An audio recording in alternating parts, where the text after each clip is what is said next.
Assalamualaikum warahmatullahi wabarakatuh. Selamat siang teman-teman semua. Perkenalkan nama saya Muhammad Rahadian Yunus. Saya mahasiswa jurusan Teknik Sipil Universitas Trisakti. Saya di sini ingin memaparkan sebuah materi tentang fondasi tiang panjang dan tiang bor.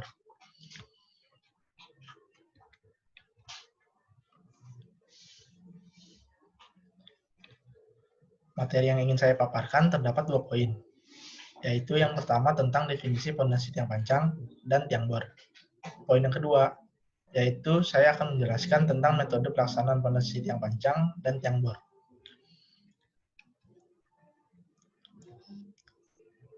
Terlebih dahulu saya akan menjelaskan definisi tiang panjang. Fondasi tiang panjang adalah bagian struktur yang digunakan untuk menerima dan menyalurkan beban dari struktur atas ke tanah dengan kedalaman tertentu. Tiang panjang bentuknya panjang dan langsing yang menyalurkan beban ke tanah yang lebih dalam. Bahan utama dari tiang panjang adalah kayu, baja, dan beton. Tiang panjang yang terbuat dari bahan ini yaitu dapat dipukul, dibor, atau didongkrak ke dalam tanah dan dihubungkan dengan pipe cap. Tergantung juga pada tipe tanah, material, dan karakteristik penyebaran tiang panjang, dan dapat diklasifikasikan berbeda-beda. Selanjutnya, saya akan menjelaskan tentang definisi tiang bor.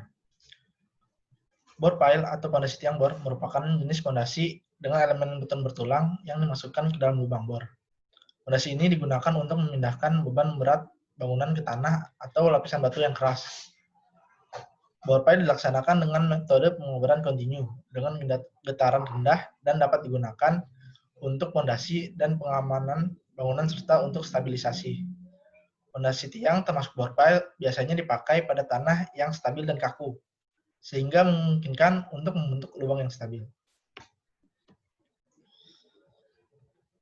Selanjutnya, saya akan menjelaskan metode pelaksanaan tiang panjang.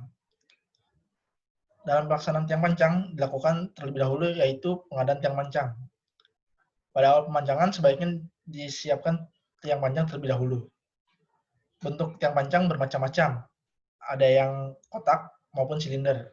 Dan biasanya yang kotak itu berukuran 300 x 300 mm atau 400 x 400 mm dan lain-lain. Selanjutnya yaitu kita melakukan penyiapan alat.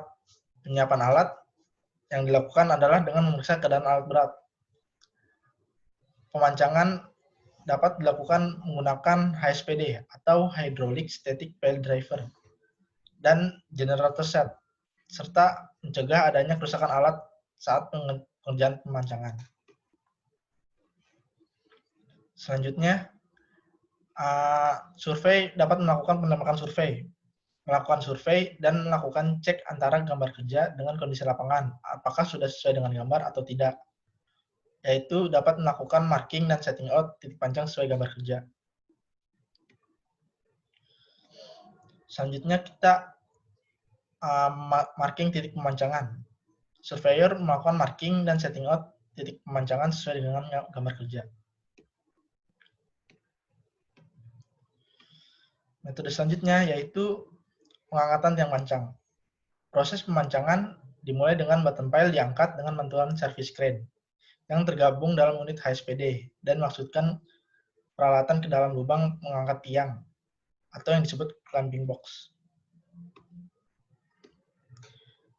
Setelah bottom pile diangkat, lalu kita disambungkan bottom pile dengan upper pile, yaitu bisa dilakukan dengan pemasangan soket atau pengelasan. Pada proses pemancangan, nyambungan tiang panjang dapat disambung dengan soket tergantung dengan bentuk tiang panjang yang digunakan. Selanjutnya pengangkatan tiang panjang kembali. Tiang sambungan upper pile diangkat dengan bantuan service crane dan dimasukkan ke dalam clamping box seperti pada awal permulaan pemancangan tiang panjang pertama atau bottom pile. Bila tiang sudah dipegang erat oleh clamping box, maka tiang mulai ditekan sehingga masuk ke dalam soket mendekati tiang panjang pertama atau bottom pile.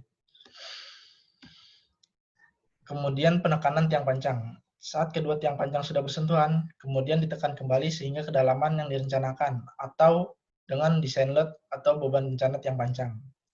Apabila sudah ditekan sesuai dengan desain load, ternyata masih ada sisa pemancangan, yaitu Tiang pancang diratakan dengan tanah agar memudahkan HSPD untuk bergerak ke titik selanjutnya.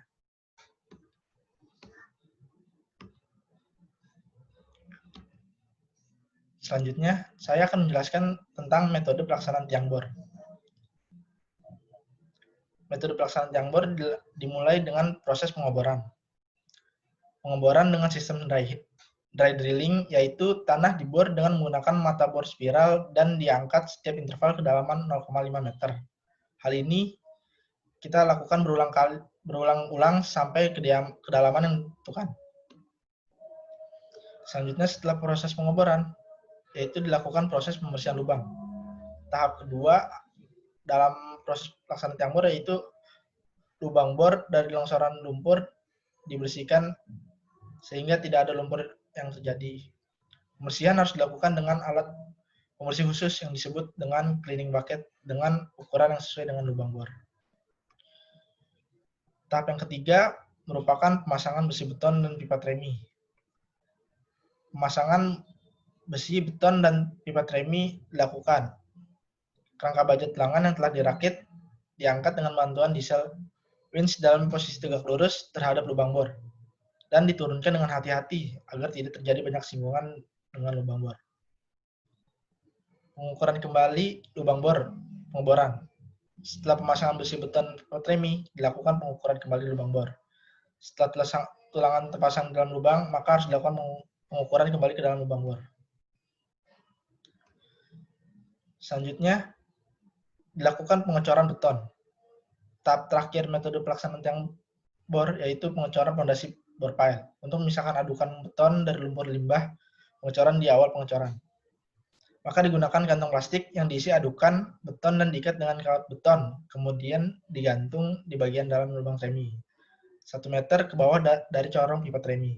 Setelah persiapan pengecoran selesai, beton selam 18 cm plus minus 2 cm ditampung dalam corong tremi dan ditahan oleh bola plastik yang berisi adukan beton. Setelah cukup penuh, bola kantong plastik dilepas sehingga beton mendorong lumpur yang ada di dalam lubang tremi. Selanjutnya, pipa tremi dilepas setiap 3 meter. Akan tetapi ujung pipa harus dalam keadaan tertanam dalam beton. Pengecoran dihentikan setelah adukan beton yang naik ke permukaan telah bersih dari lumpur. Setelah pekerjaan pengecoran selesai, semua peralatan pengecoran dibersihkan dari sisa beton dan lumpur dan disiapkan kembali untuk dipakai pada titik bor selanjutnya. Sekian materi yang saya sampaikan. Mohon maaf apabila ada kekurangan atau kesalahan kata yang saya sampaikan. Wassalamualaikum warahmatullahi wabarakatuh.